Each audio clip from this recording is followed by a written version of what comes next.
very bold, and we're not going to hold back, and we're going to give an honest perspective of what the environment is like on the ground. When you do take a look at the recent headlines that we see regarding property investment and the landscape in Nigeria, there is a lot of negative sentiment. So much so that one of my colleagues in the local South African market, MoneyWeb, wrote an article which was titled, "In Africa, the bears lurk in the west and the bulls in the east." Hakeem, perhaps let me pick up with you by getting perspective on what the experience is actually like on the ground in Nigeria, especially given the challenges that we've seen, volatility in the currency, unpegging of the naira, as well as forex controls. Okay. Hello. Thank you very much. I mean, I think I always tend to take the view that the companies who will do well in Nigeria and in most African countries are those who take a long-term view of the country. You know, so if you look broadly, if you look at companies who have traditionally done very well, multinationals who have traditionally done very well in Nigeria, they are companies who have been there forever. Guinness, Nestle, Diageo, they're there. Military, civilian, and they've always been there. Now, I always, my view is that we need to look at the fundamentals, we need to look at the policy today, look at where we're coming from. There's a lot of pain today, but the truth is that the government has taken some very, very major steps around currency floating, around abolition of import subsidy, around trying to diversify the economy. You know, so I think that if you take a short-term view, you're going to be shooting yourself in the foot. But if you begin to look more medium to long-term, you'll see that there's a lot of pain now, but these are pain that must come before the gain. You know, I work for a very large group. We have always taken a very long-term view of Nigeria, and that is what I preach. A lot has happened in the past 18 months, which I believe will help to galvanize the appropriate environment. It's very tough now, you know, but I think that's just going to fizzle out as time goes on. Warren, I'd like to come to you. Typical example I want to give, for example, in terms of diversification. In July, the FAC allocation for all the states, 70% of the allocation came from non-oil sectors. That shows that the country is on the right track in diversifying the economy, and that is very critical going forward. Warren, I would like to come to you, and perhaps, again, Hakeem is very optimistic, and that is exactly what we need. But coming back to the facts and the fundamentals, you alluded to some companies who have been in Nigeria and have stayed in Nigeria for a significant number of years. But as we've also seen, there are some South African companies who come back with their tails between their legs, the likes of Woolworths, Mr. Price, Truworths, and other significant retailers who could contribute quite strongly so to the retail property sector there. From your perspective, is this a view of capital flight?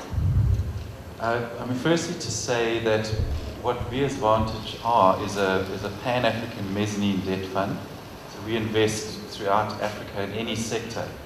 And for some time we looked at various investments in Nigeria, and we came to the conclusion that A-grade real estate in Victoria Island or Ikoyi was the place where we were going to make our first investment.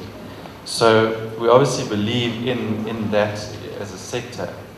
Now, when you talk about flight of capital, there are counterexamples.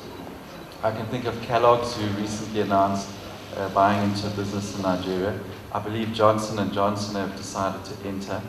Pick n Pay announced a little while ago that they're going into Nigeria. So definitely you are seeing some of these companies pulling back or shelving their plans, like Clover, that is another company that was going to go into Nigeria, South African business, and they said they're shelving that for now. But for every example of a company leaving that market, there's another example of a company entering.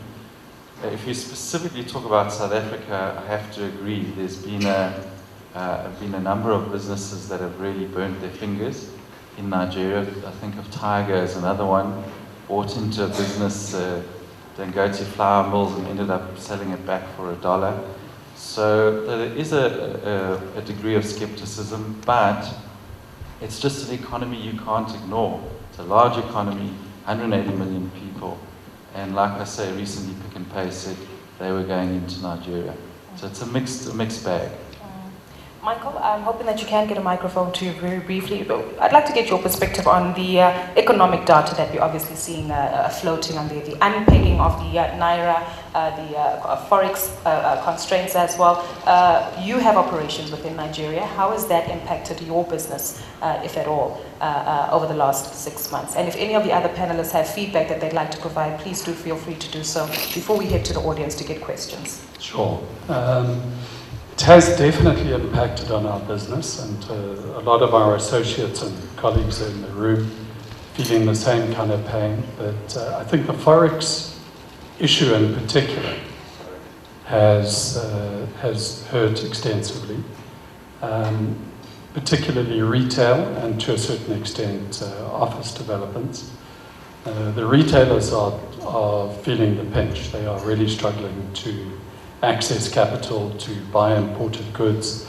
There is a restricted list of 41 items, which makes it even more difficult for the retailers to get stock in. So you are finding that shops are empty, don't have stock, that those tenants are struggling to pay their bills.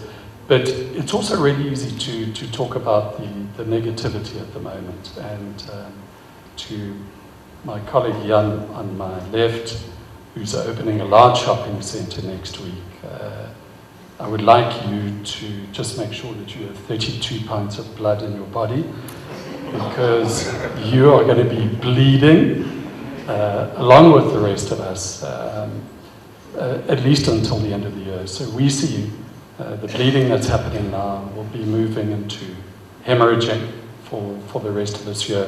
But then we think we're going to see a kind of a stabilization through the course of next year and growth. It is a long-term view, and I think that all of us need to take a long-term view. If you're there for the short haul, you are going to get burnt. And the narrative around Woolworths and the other South African companies is really a non-conversation. They came in, they didn't do their homework, they left, they failed. It wasn't a question of the market, it was a question of simply they were not ready for the Nigerian market. I'm glad you mentioned that, and perhaps, Jan, we can get perspective on you, from you with regard to your view next week. And Bolaji, please feel free to come in here as well, because naturally, not only are you opening up a new retail store, but what's critical here is the tenants as well, and the big conversation with regard to maintaining those tenants. And again, are these dollar leases, or are you needing to navigate the landscape and perhaps look at Naira payments with regard to the leases here? We'll start with you, Jan. Bolaji, if you could grab a microphone and feel free to come in when you're ready. Thanks, Bubu. I think the first thing, meaning an example that I like to use lately is when the Palms opened in 2005, beginning 2006, everyone saw the success of it. So a lot of investors were trying to develop shopping centers. And then suddenly we had the global financial crisis in 2008. So all of those developments were suddenly shelved. So the next major development that opened was the development that Mike was involved with in 2012. And I think 6 years is way too long between developments. So we all need to be committed during this downturn, which brings back to your question, in terms of Naira leases versus dollar leases. If Naira debt was affordable, we would take it. But at this stage, it's a financial decision. So what we find is we're working with with our tenants, and it just comes down to finding an exchange rate that they pay us at. But we like to keep our dollar-denominated leases. It's a requirement from our financial providers as well in terms of debt funding. Bolaji? Yes, in terms of the Naira leases versus the dollar leases, obviously, as Jan said, most of the debt is a dollar debt, and most of the investors who have come into Nigeria in the past sort of 10 years have come in to get a dollar return. So I don't see in the short term there being a change from sort of dollar leases to Naira leases. However, the country is going through significant economic difficulties. We've got the Naira devaluation, which has increased the costs of rentals in Naira terms, which tenants are paying. And effectively, both the landlords and the tenants will effectively have to work with each other during this short-term period, the next 6, 9, 12 months. just so that we are all working together to help this market develop. We will have an opportunity to take questions from the audience, and I'm glad that the room has started to fill up. If you do have any questions, please feel free to lift your hand up, and a roving mic will be made available. But on this topic and theme with regard to leases and the collaborative efforts between both tenants as well as property owners and developers, how sustainable is this view on dollar leases, especially in an ever-changing environment as the one that we live in? And that's an open question to any one of you, because we know that there are cash flow constraints with particular tenants, and again, attracting the correct tenants here that will ensure that property developers and investors make a sustainable return on the investment here. Go ahead. I mean, we're a sort of foreign investor from a Nigerian perspective, and I can say that if leases in the properties that we've invested in were not dollar linked, we would not invest. So coming back to his point, foreign investors are looking for dollar returns. We haven't invested in retail, so we've invested in mixed use, which is kind of office, a little bit of retail, hospitality, residential.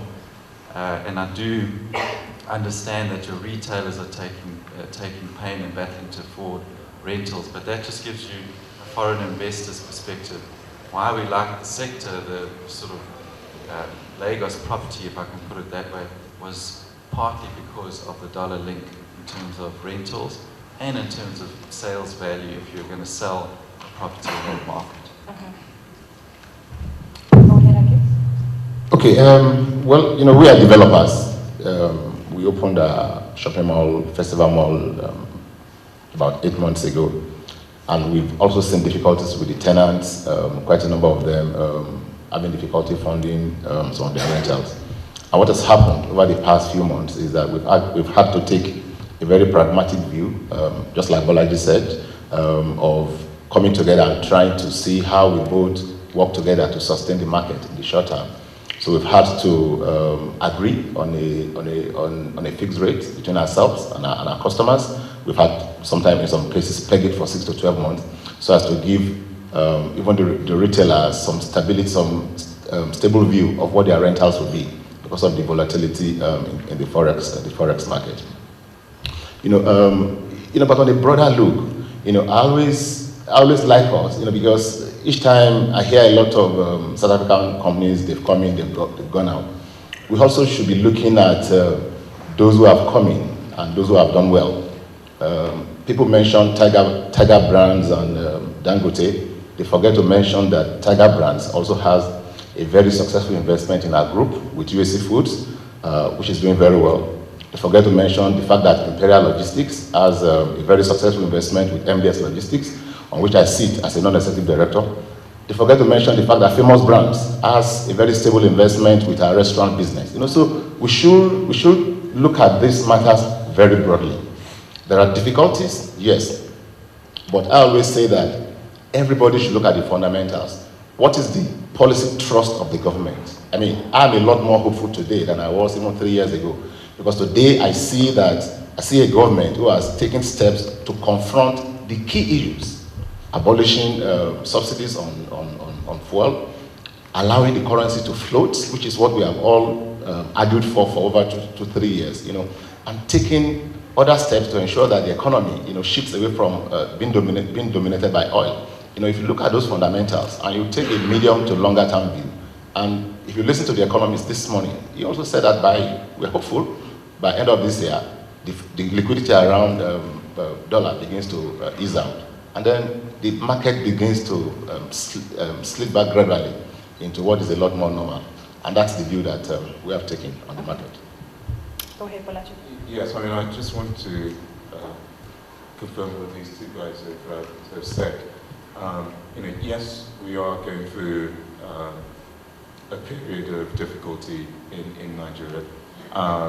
And yes, there have been some retailers who have come into the market and have failed.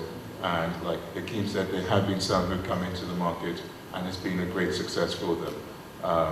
We can mention ShopRite, we can mention Mr. Price, amongst others who've come in, they've done their homework and they've sort of led the way.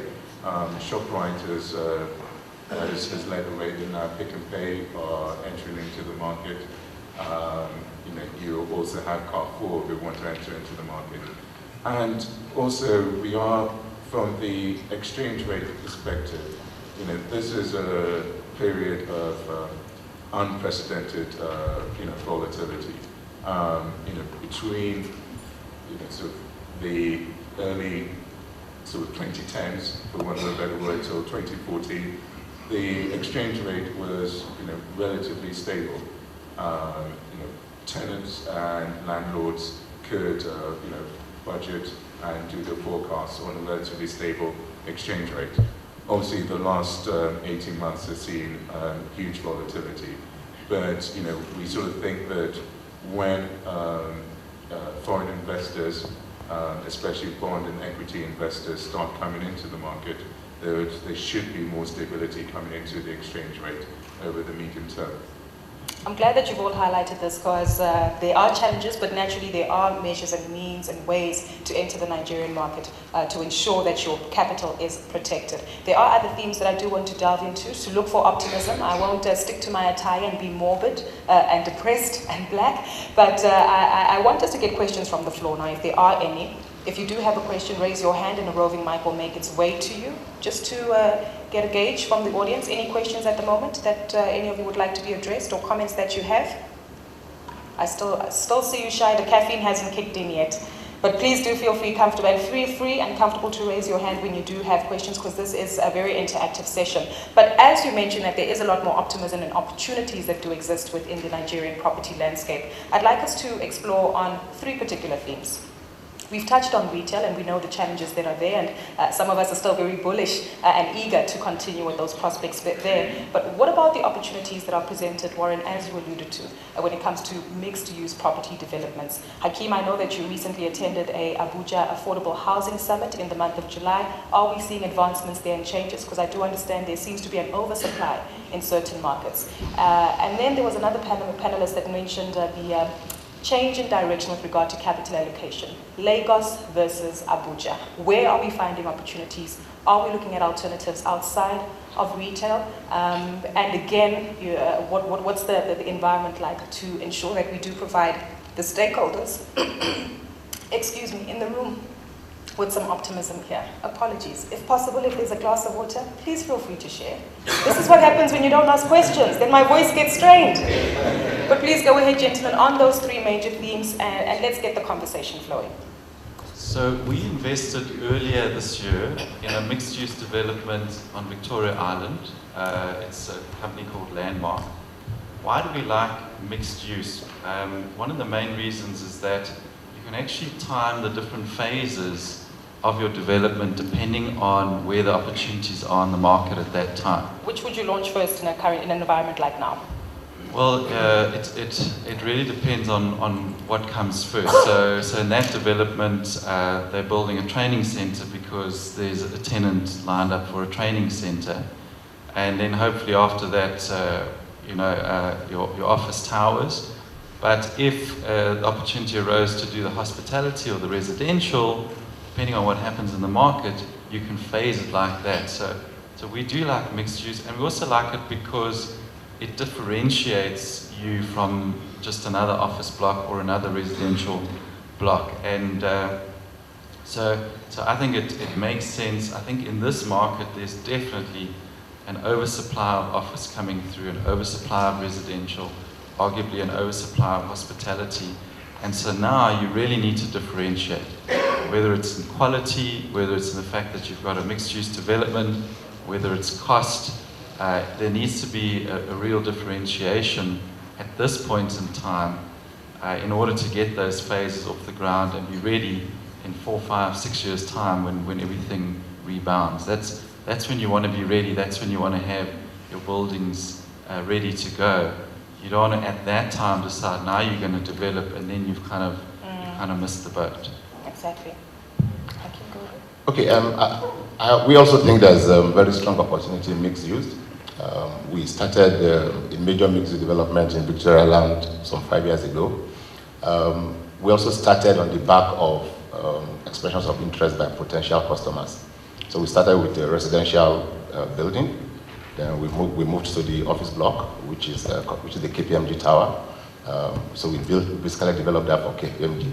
We developed the apartments for ExxonMobil at that time. Now we're on the third phase. The third phase is a commercial car park, because obviously you also must understand that under the new ECO-EVI master plan, there's now a restriction against parking in open spaces. So we saw the opportunity. So we're doing commercial car park on 8 floors, event and entertainment center. We just moved to site on that, and also the next phase, which is shopping on 5 floors and offices. We understood that there was some oversupply in Grade A office just in the last 3 years, but we also found another market of potential customers who want to own their own Grade A offices. So I have very strong expressions of interest. So we're selling per floor. But the point which you made is very valid, because you also have to take into account what the customers want. So when we started, we're going to do... So is it a tenant's market at the moment, as you say? So don't just go in, present a mixed-use development without necessarily understanding the specifications that your tenant desires. So is value proposition as defined by the customer, what the customer wants in that development and how they like the development to be structured. And that's exactly what we've done. And we're going ahead, incidentally, with our development. We've just signed the major equity investor in one of the developments, and we're very hopeful. We belong to the school of thought that you don't wait to invest in real estate. You invest in real estate and wait. I strongly believe in that school of thought, and that's the position that we have taken on that matter.